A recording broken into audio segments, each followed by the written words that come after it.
this is sort of a scumbag. It seems like a scumbag story, but it was like New Year's or something, and I was going to get some cases of beer, and my wife was doing something to the house. So I was like, I'll take, the oldest out with me, and I think he was like, 2 or something at the time. So he's walking around, and I keep telling him, I was like, okay, we're going in the parking lot. Got to be careful, going in the park. Okay, hold my hand.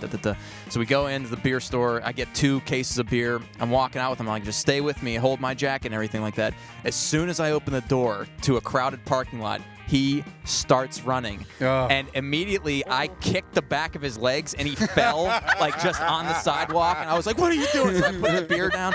This guy who was coming by in a truck was like parked and he just goes, nice moves, man. He goes, he was about to run right in front of my truck. He goes, you just tripped him right up. I was like, yeah, that's goddamn right. You have to assess in the moment, like, this is going to hurt him a little bit, but it's definitely better than the alternative. Definitely better than the alternative. That's amazing.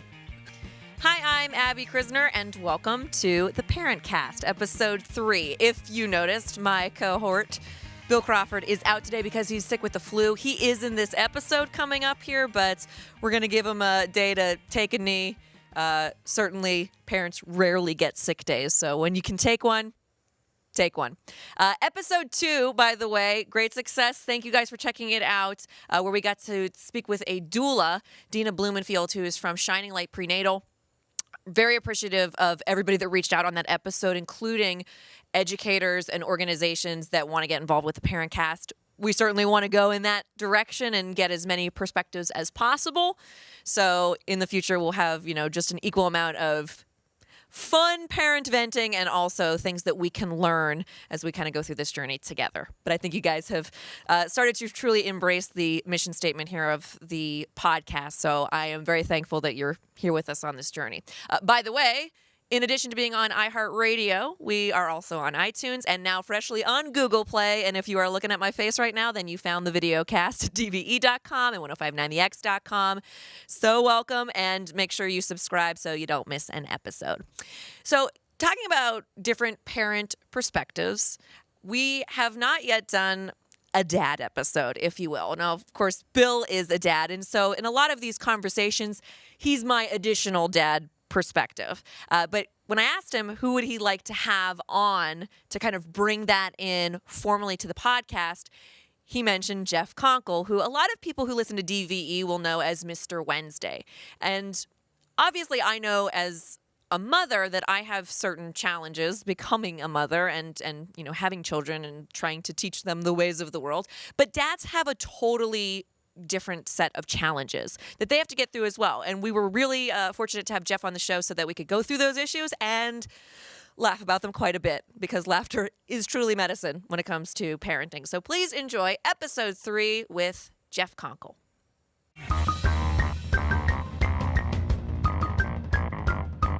When we had my second son, we had read, your older one, be prepared because they might change. Like he might start acting out and do some weird behavior, all this kind of stuff. And we were like, no, he's so sweet. Like he was the most loving, like just sweetest, sensitive, like kid all the time.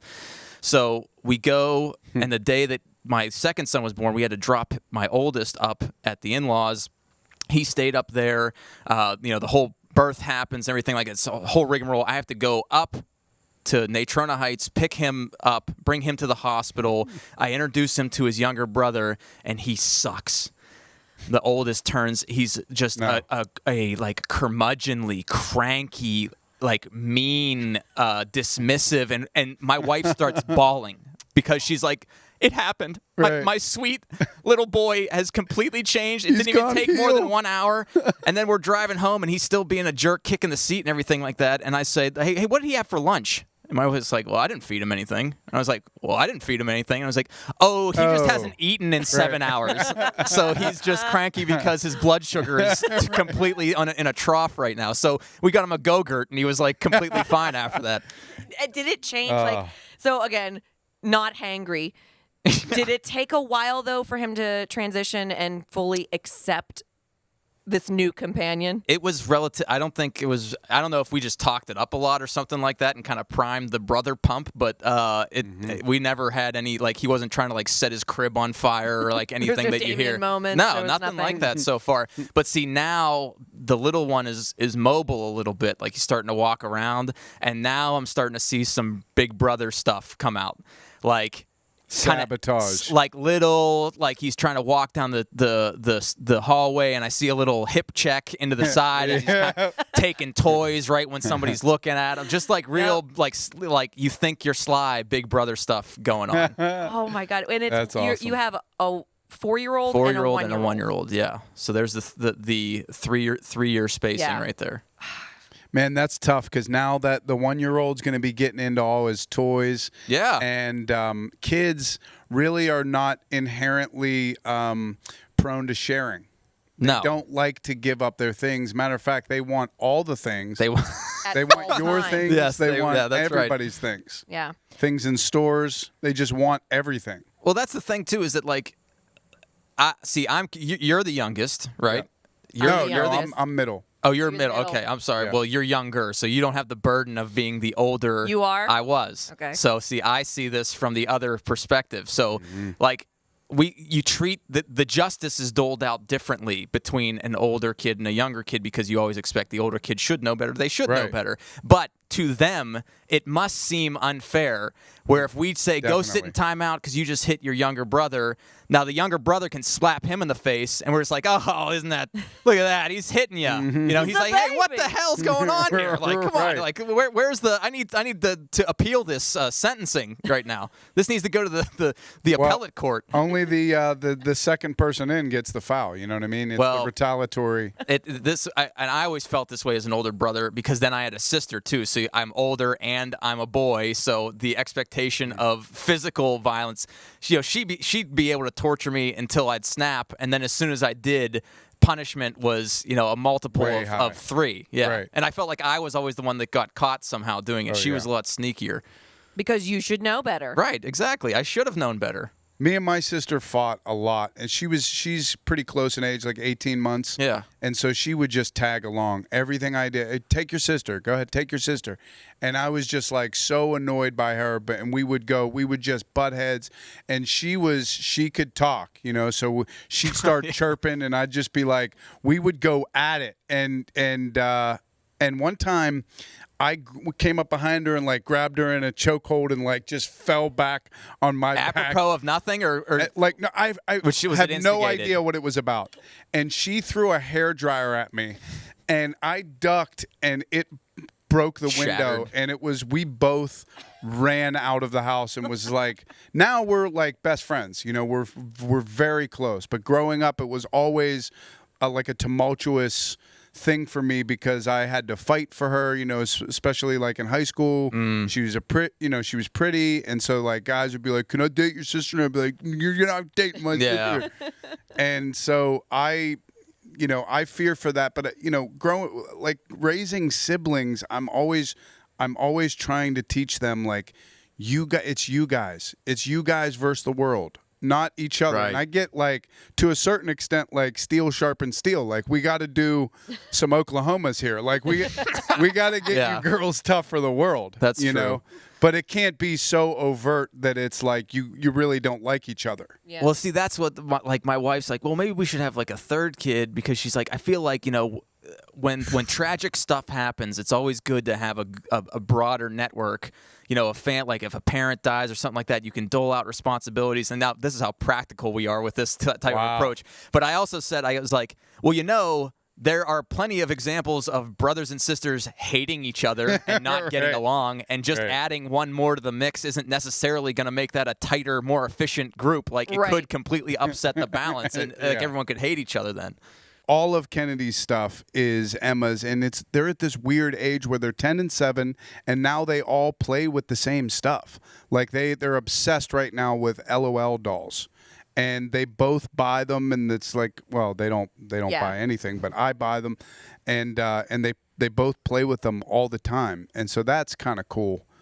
Do they actually? Because I've been thinking about this. Like, my son has a piggy bank that he'll get some money in. Have you made your daughters buy anything on their own yet?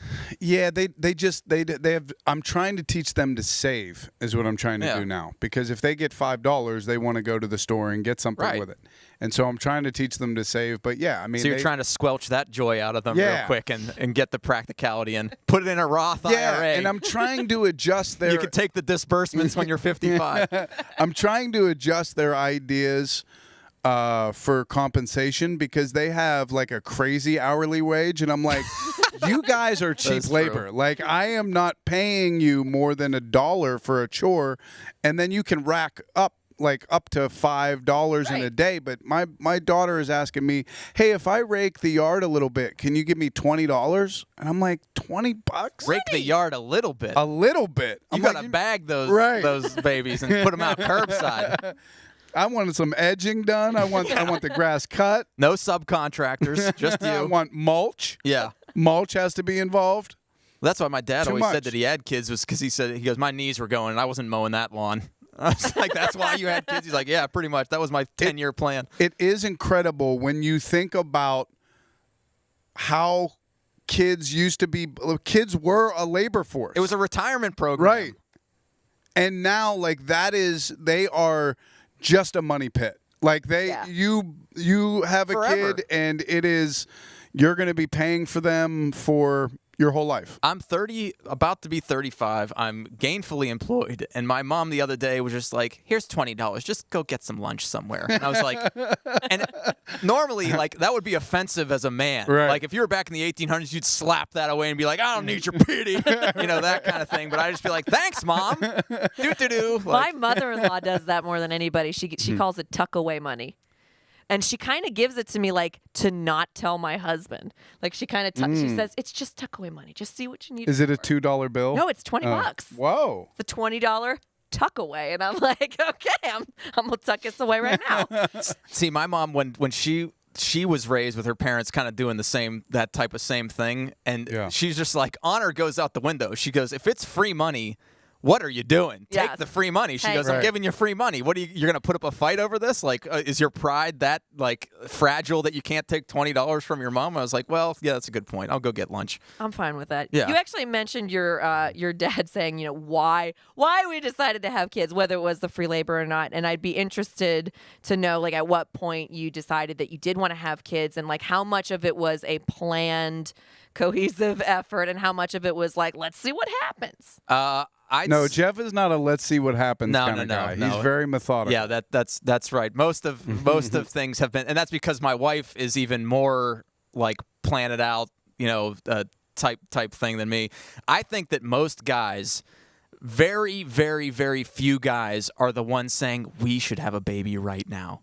Typically, they're like, this is the best you're going to get from a guy is, all right. Yeah. Like that's the best that you're going to get. All right, fine. It is driven, I think, almost unanimously from a woman's desire to have children, and a guy just kind of goes along with it for the ride, basically. You're in the back seat of the roller coaster on that one. A guy is basically like, how well adjusted is he to the surrender?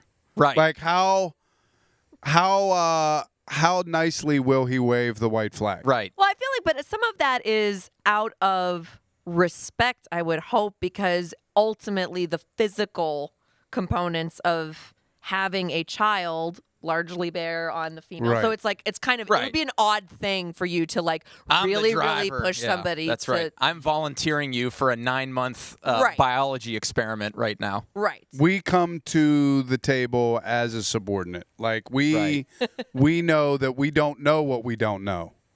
There's That's so fair. much we don't know. So if you're not in control, well, then we're a mess. Then you're in big, big trouble, mister. Right. That's basically, I remember having the conversation with Joe, and we had been married for a few years, and I think I said, there's a part of me, I haven't really thought about having children, but, like, there's a big part of me that kind of is starting to ask a lot of questions about, is there more to this? Meaning life, like big stuff. And I said, I love my job, and I love the things that I do for me. Like, I like to play music and be out all night and out on the weekends and living my own life or whatever. And that's unfettered. yes. It's all been very satisfying, but it feels like there's more. It feels like there's something else. And so like I'm starting to have this conversation more about whether I want to have a family and have our own family, have our children. Like it's me and you, like creating something Right. new.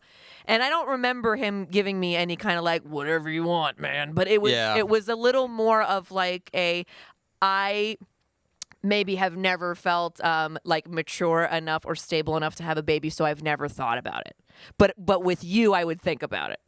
Yeah, this is the one thing that I like get on like with millennials, because they say like the birth rates are because millennials like don't want to have kids because they want to experience life and they don't want the burden, and also they think that they're not equipped to handle their own lives, so how could they take care of someone take care of anyone else? I'm just like, you realize the entire world, there's been babies being born. There was like cavemen literally being chased by woolly mammoths that are just like, if we could get a quick screw in, like maybe we could have a baby. Like their lives were terrible, and it didn't like no one was worried about the inflated cost of college education at that point. That wasn't a decision factor in any sort of birth ever before. So I think people get kind of hung up with that whole like, I'm not ready for. No one was ever. You're ever 100%. If you are, you're a psychopath. Yes. That's the illusion that you grow up with. It's sort of like you thought when you were there was adults younger, and there was kids. Yes, right. And they were born that way. You thought at some point like you were going to have a briefcase and you'd be like, all right, it's time to have that kid. And that moment you'd fist never fight comes. your dad when you were 20, and then immediately you would become a man, and then that was basically it. But that moment, that rite of passage never really happens. You're just thrown into the deep end, and you can swim or sink. But I think, as far as the millennials go with all that stuff, the overpopulation that we have right now, I'm not so sure that that's a bad thing, that they're not having kids. Well, it's funny because I actually was proposing this theory about like just the state of everything right now, but this thing with millennials not having kids, I was like, what if this is a broader nature factor, and it's not some societal thing? It's just like nature being like, okay, that's enough with the people. Couple generations. Let's go impotency. Hang it. Yeah, let's go children of men on this for a little bit. Have no babies be born for about 9 months. That movie rocked me a little bit. So anytime I see a study where they're like, way down. Yeah, way down, or like male fertility is down, I'm like, it's happening. Yeah, this is it. And male fertility is down. It is down. Legit. That's what I mean. Is like. Well, very dystopic sci-fi. Here's a view into our planning. Okay, so of having kids. Since you asked the question, I read an article in Scientific American that basically said that the older the dad is what is correlated to all sorts of mental development, physical development problems, of my and everything husband like not that. wanting to be an and old I dad. literally read that and was like, okay. Now. Because I saw the waterfall at the end of the lake over there, and I knew. So what point is delaying the inevitable? Yeah. Let's go for it while I'm not in this age bracket where all these weird things are happening. So that's I had to read a annotated Scientific American journal to really get on board with everything. That's so you. Yeah, that is perfect. You did not. I had no idea. You had no idea. Serena came in the bedroom one day after she came home from work at her apartment and was like, babe, and sprung it on me like that. Like 1 week after we got back, we went to Mexico with my church to build a house. We did this mission trip, and I took her along with my church that I grew up going to, and it was awesome. And the whole time we were down there, she kept saying like, "Ooh, my stomach doesn't feel right." And I was like, "Aw, she has diarrhea," and she just doesn't like want to tell me. We're early in the relationship, and because we had only been together for maybe a year. Still going outside to fart. Right. Yeah. And well, I always tell people like I still have never seen her go to the bathroom. Like when Serena has to take a dump, she's like an animal that knows it's about to die. She runs off into the woods, and who knows where she is. I honestly think she sneaks out of the house at night. But yeah, it was a total and complete surprise, and had no idea. It was 1 week after we got back from that mission trip, and oddly enough, when we were on that trip, there's so many kids down there just running in the street, just neighborhood kids, and they were taking the the tape from the bricks and the duct tape that we used to hold the corners in place and made like a baseball, and then we were using a 2x4 as a bat, and we were playing like home run derby, and it was awesome. And all these kids are like hanging all over you and hugging you, and it was all of these kids were around us the whole week, and the rest of the mission group, like we all wrote to each other in these journals, and every single person wrote in variation of me and Serena, you guys are so good with kids.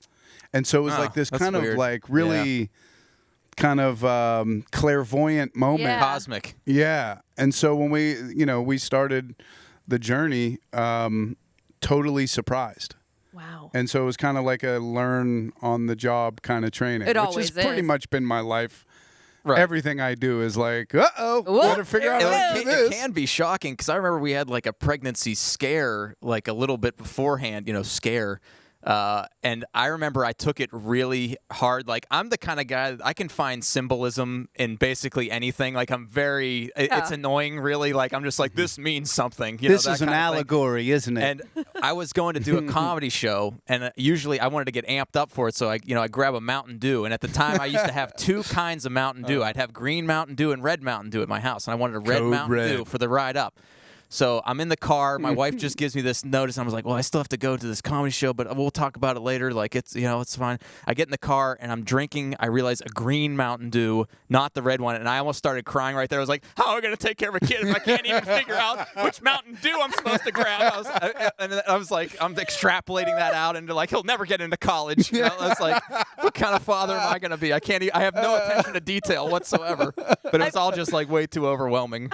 I feel like I have one foot in your camp and one in yours. Yeah. Because we did talk about it. I think I had said I wanted to make sure we went on our honeymoon before we even tried, and because we were saving up for that. And so, we got through our honeymoon, and then we said when we were going to try, when we were going to get started. And I had no idea that it could happen the first time around. Whoa. And Marine sniper, one shot, one kill.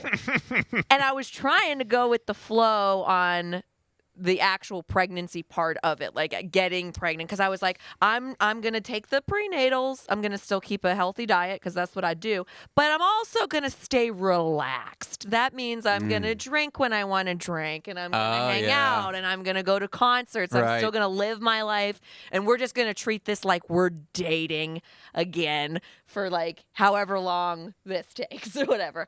And because it happened so quickly, I think we had gone out a bit the night before. I'm not going to elaborate because someday my daughter might see this. We had gone out the night before. And so when I woke up in the morning and felt extremely sluggish, I thought I had a reason for that. I was like, oh, I know why I feel bad. Oh, God, don't worry about it. But then it was like 1 o'clock in the afternoon. I could barely get up. And I'm like, okay, now this is weird. This is not me. And then all of a sudden, like the meme with the woman with all the math equations, like kind of circling around her head, I'm like, oh, no. And right away, and he was at a conference, so I couldn't even tell him until like 10 o'clock that night. So I had to walk around with it all day. I cried myself into a migraine. I had immediate regret. I'm in my early 30s. I cried myself into a migraine. It was like, I'm in my That's early amazing. 30s, but I might as well have been 16. Right. Like, it was like, that was My what I was life is looking at. over. And I was like, I can't believe I wanted this. What am I doing? And then, Right. obviously. You ripped down all your Incubus posters off the wall. You lied to me. Yeah, that is weird. Like the moment, and for everybody, I'm assuming it's different. My moment was like as soon as the baby was born and into this world, I got crushed with this fear. I was so afraid. Like, what did I just bring into the world? Look what and I did. I don't have a good job. I don't have anything. Like, this is irresponsible at best. And you have that moment of clarity where you're like, this is for real and this is forever.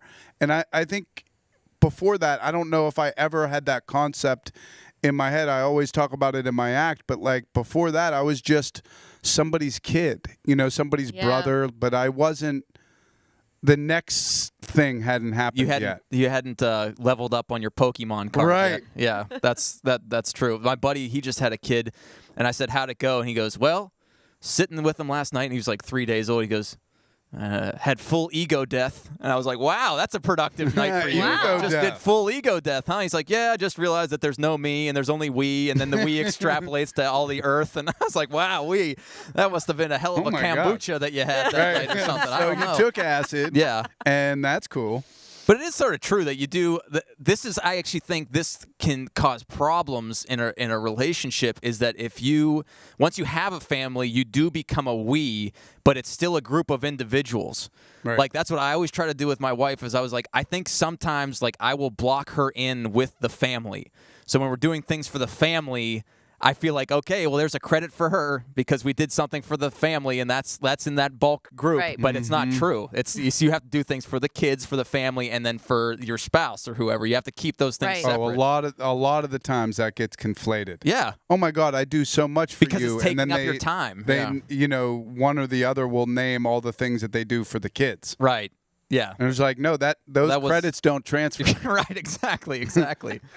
That's something to keep in mind. Do you feel like with your spouse that you can do things in shifts, or do you feel like the family stuff is like generally everybody's together? All in. I'd say we do some shift work. Generally speaking, we all like to go as a unit. Like this is I think that's important. This is very morbid, but my wife's always just like, if we're ever going on a plane, like we're all going together. And I'm like, why? And she's like, if that thing goes down, we're all dying. There and I was will like, be no lone survivors There's here. no lone survivors here. But it took us a while to get into the rhythm of shifts. So I always say that every relationship, there's a debit and credits sheet. And there are fun credits. And if one person has more fun credits than the other one, the balance gets out of whack. Yep. And then there's something called the resentment meter. And the resentment meter fluctuates with the fun credits. So you have to have an equal debit and credit system of the fun credits, or else the resentment meter goes off the chart. I think Joe told me he was keeping score. I went on it wasn't camping. We got a cabin. It was just a girlfriend. Do you guys have a debt clock in your kitchen? It's constantly, it's just circling in our brains. But it was something where he, agreed I should, kind of get away and like get like 2 days. Yeah. Just of quiet time and not a lot of cell phone time, and not check in when I check in kind of stuff. And I remember coming back and I said, that was so sweet of you to do that. And thank you for giving me that time. And he goes, I'm keeping track. Oh, I thought he was like, I'm going to Vegas. No, he's leaving this week to go to Texas. He's keeping score. Yep. Yeah. My wife went to her college friend's wedding in Florida, and she was hemming and hawing over, and I don't know if I should go. I was like, just go. And I knew in the back of my mind, I was like, I'm banking some serious bucks right now. So she went. I was like, how was it? And she's like, I had a great time. And I was like, boom, even better. I was like, it'd be one thing if she had a terrible time. That depreciates a little bit.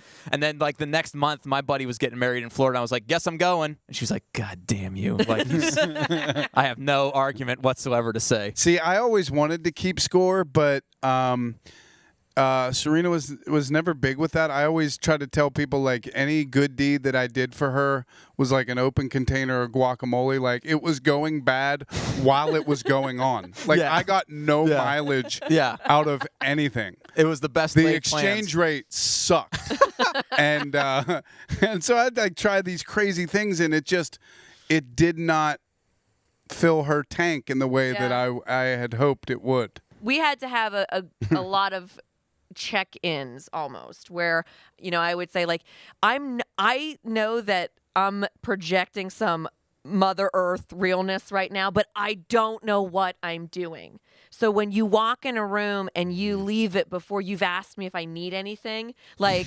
I'm Kill Bill. The light is red. That is such a woman it's thing blinking, right there. and I'm Perfect. like, you gotta check in with her and you gotta check in with me.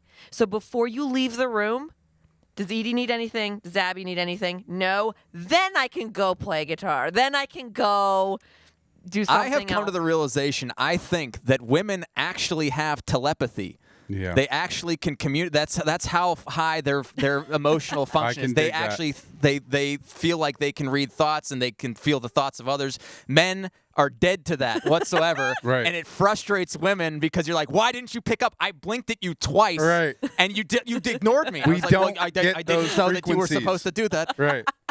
It caused a lot of communication issues. But it is Yeah. like, and I think one of the things that I had said to him at that time, and I'm ragging on him. As Are if you he was, sure like, you said all stumbling this around. out loud? I absolutely Okay. did, because I have a therapist, and I know that I told her that too. But I remember talking about like the check-in. And him kind of like, I remember defending himself, and he had the right to do so, where he's saying like, I don't know what I'm doing either, Right. and that's fair. And I'm like, you have to understand that like biologically, when she cries, my body Yeah, reacts. My body every leaps cell when she revolts. cries. Yeah. Like I have new spidey senses I didn't Right. know I had before, so my tolerance for anybody who's not looking for a way they can help is really, really low. And I don't want to drive you crazy, but I'm freaking out. And so and the thing is that we're going to have this conversation many times. Yeah. In like 3 months, Clarification. we're going to have to start Yep. over, because the rhythm's going to change, because she's going to change. Yeah. And we're going to have to just keep doing this over and over again. It was one of- Monthly reviews. Monthly review. It was one of the biggest arguments initially, not like yelling arguments, but like points of contention where we would like argue, debate back and forth, was the cry it out debate. Ooh, yeah, that's And rough. I was like, yeah, just cry it out. And she's like, no. Like, I can't stand that sound. Like, I literally want to jump off the couch every time I hear somebody cough. Like, I can't Yeah. I can't do Right. 40 minutes of crying at 11 o'clock at night or 2 o'clock in the morning because my toenails are falling off just trying to like put up with this shrill sound. Like, that's Yeah. how it echoes in It my goes to the cavewoman core, soul. Right. of your nervous system. And I was like, just put Yeah. on the white noise machine. Like, what's the big deal? She's like, well, shut up. You go get him. So was your argument that the kid has got to learn how to Correct. soothe itself? Yeah. I basically said, like, and it's worked, knock on wood, but I think a lot of times parents just misstep, and every kid's different, so it's not a one size fits all, but you succumb to the short-term fix when if you could just hold out a little bit longer, you'd solve your problem. It would Right. really make things better a long way There's out. different behavior on the horizon. Right, but it just Right. depends on everyone's fuse and how amped up the kid is or anything like that. So it's always trying to find that right mix. But I always felt like if you can just, you're the adult, so you should have more patience for that. You should be able to wait it out. You know, whatever it is. If it's a temper, like that's what we used to do with temper tantrums. Like they'd flip out like they were being possessed by the ring ghost or something like that. And you just like, all right, well, I'll just leave you on the floor here. And 15 minutes, 15 minutes would go by, 20 minutes would go, and then at like 22 minutes and 45 seconds, hi, could I have a snack? Yeah. Like, there we go. So I didn't flip out. I didn't shut the door on you. I didn't flick your light and spank you or anything like that, trying to break you out of it. If you can just have a little bit more patience, it's generally better.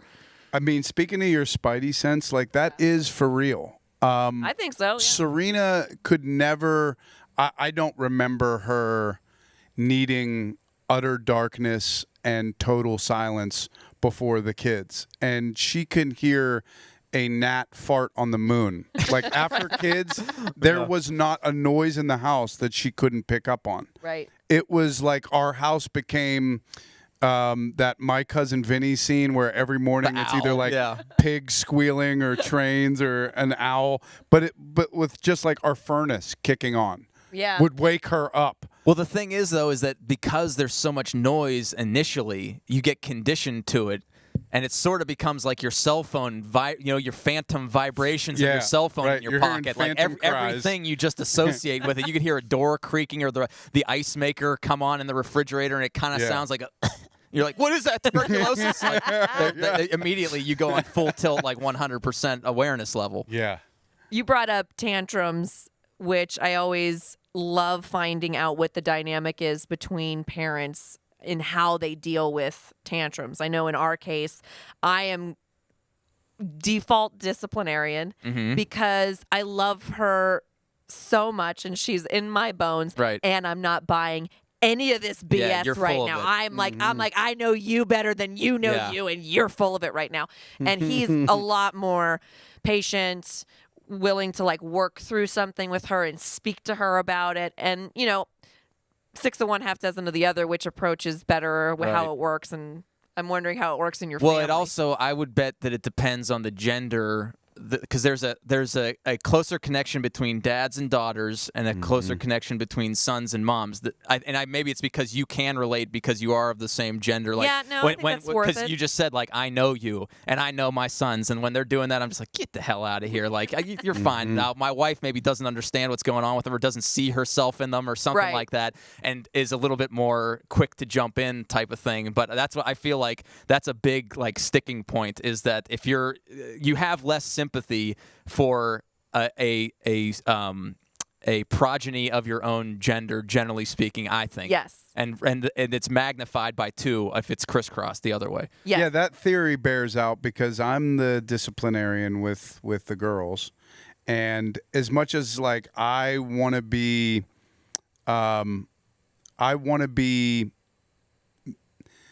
strict to a certain extent, but I really have been.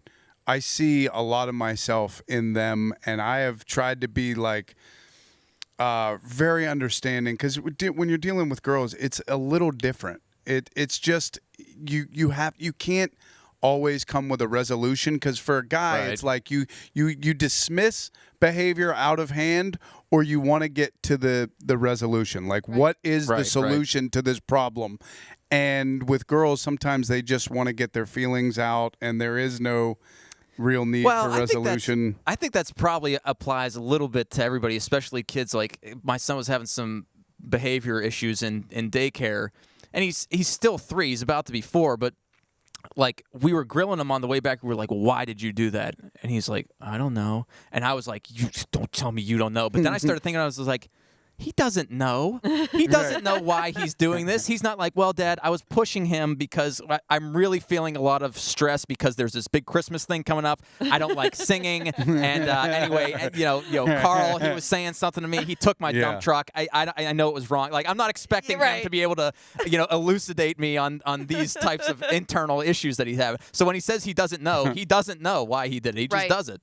And a lot of that is that he hasn't become trained in the art of excuses that you learn as you're growing up. Like, how can I get out of this thing? How can I excuse away behavior that's really unexcusable? Yeah. Well, I've started taking like a legal approach where you know how you're not supposed to lead the witness. I was leading the witness. I was like, well, did this happen? And he goes, yeah. And I was like, yo, you just picked the first option I gave you, you liar. I was like, you're not telling me anything. So. Yeah, because kids at a certain age are like Brendan Dassey. Like, anything you ask them, It's too soon. Yeah.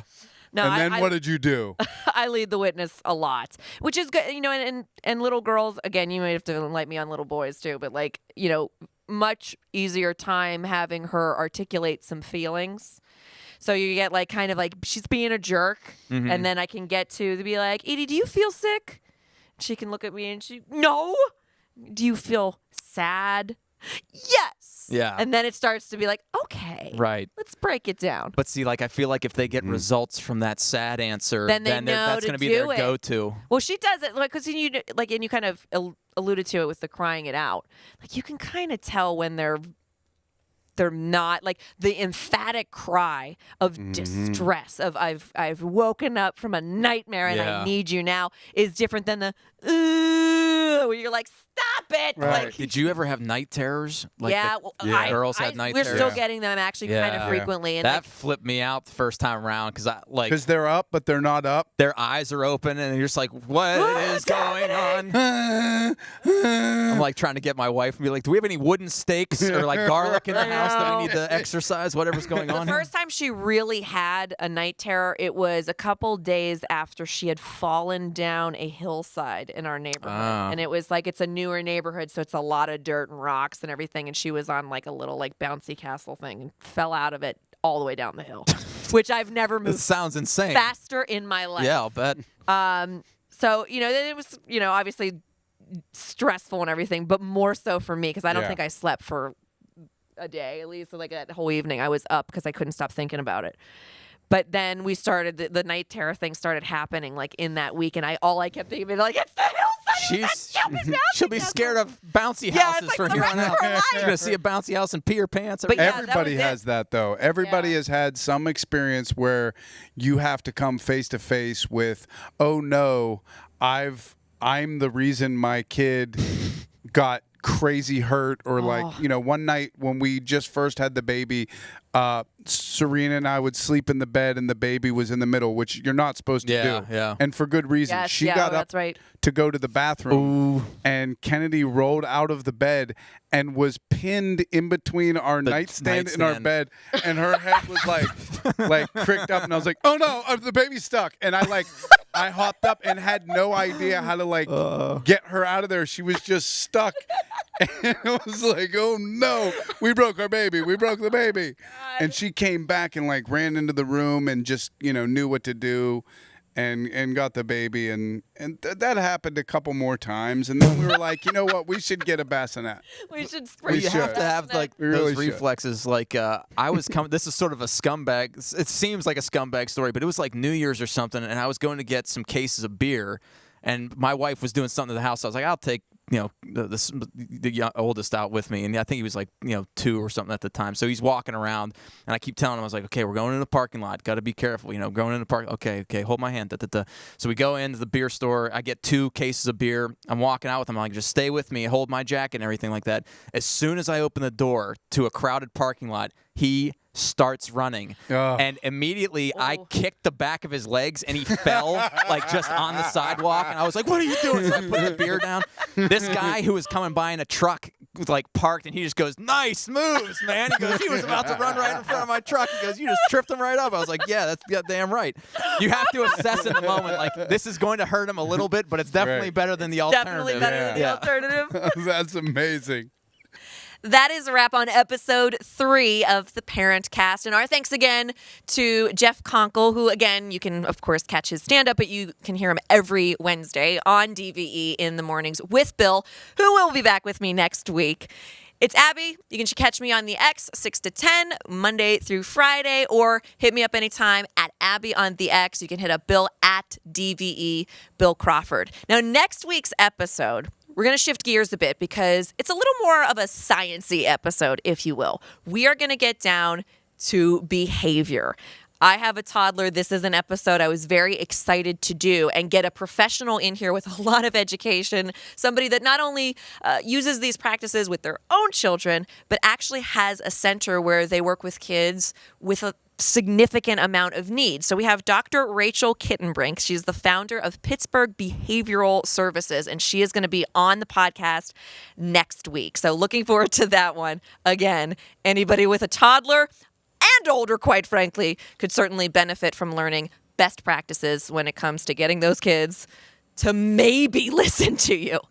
Thanks again, and you'll find us anywhere you can find a good podcast. iHeartRadio, iTunes, Google Play, and of course the videocast, 1059thex.com, dve.com. We will see you next week right here on the Parentcast.